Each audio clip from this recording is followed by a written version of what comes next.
And here we go, this is looking from underneath now. So this is the passenger side front, and you can see that cross member where it's all rotten out there, and that had been filled with foam and then filled and painted over, and it's all spreading apart there. That was the corner that was dripping on the radiator, and you can see it's a bit darker there. That's where it's wet. We've drained the coolant out now, so it's not dripping. Same on the left hand side, on that cross member, rotten there and all spread apart in there.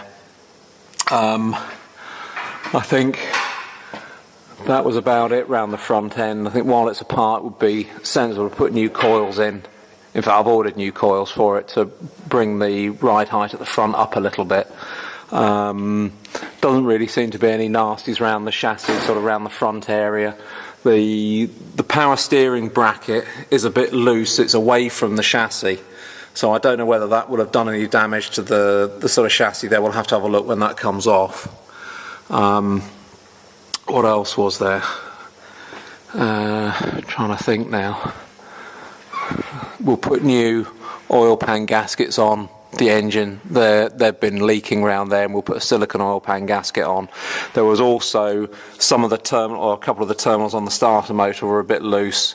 We'll look at that. Oh, that's right, the oil pan was dented on that corner, so we were going to change that whilst it was off.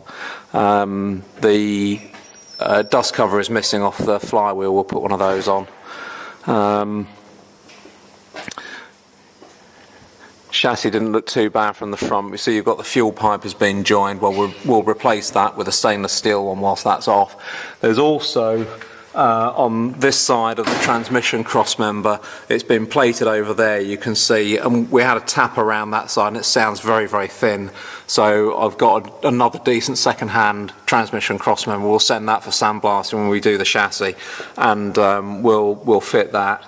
The exhaust system was a full welded system, so there's no option but to cut that to get it off, and we'll replace that with a nice 2.5-inch MagnaFlow system, so that will give it the sound you want. All your troubles are at the rear end here. In fact, let me go the other side and you'll see. So this is the right hand rear chassis rail, and you can see it's through on the sides there, and it's also through, if you look, I don't know how well this will show, but if you look inside you can see it's all kind of rotten out in there as well. So that will need dealing with. We have problems, that rear section in there is the where's that one number? That's number 3 body mount, and that one is all the body mount runner inside the car is all rotten. So that's at the also the rear fiberglass cover was in real poor shape. So we've cut that off just to give us access to that body mount, to cut that body mount, and I've ordered a new cover, and we'll put that on once we've done the repairs in the body there as well. So we found a bit more than we expected there.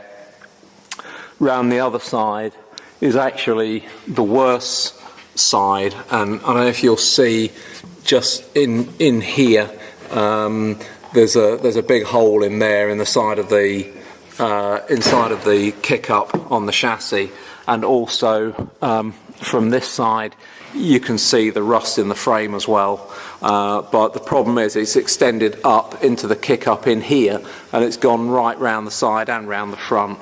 And that's the part that we just can't repair with the body on the car. The rest of it we could have dealt with. I mean, it will make a nicer job with the body being off without a doubt, but obviously it's going to be considerably more expensive. But you know, it is what it is, and it will make the car much nicer. So that's what we've found. I've ordered all the bits to do the power brake conversion. I've ordered a new rear spring. What else? New brake lines, new fuel lines, that kind of thing. So they're all coming. So yeah, there we are. There's a little bit of damage on that chassis rail as well. It's a bit bent there, so I guess it's taken one in the rear corner at some point. But we can deal with that once it's off.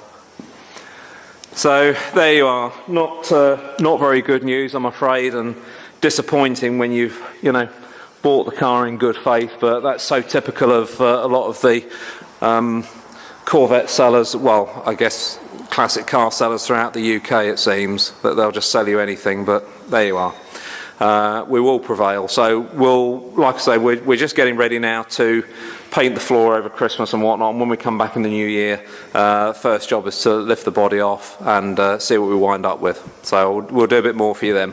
Take care.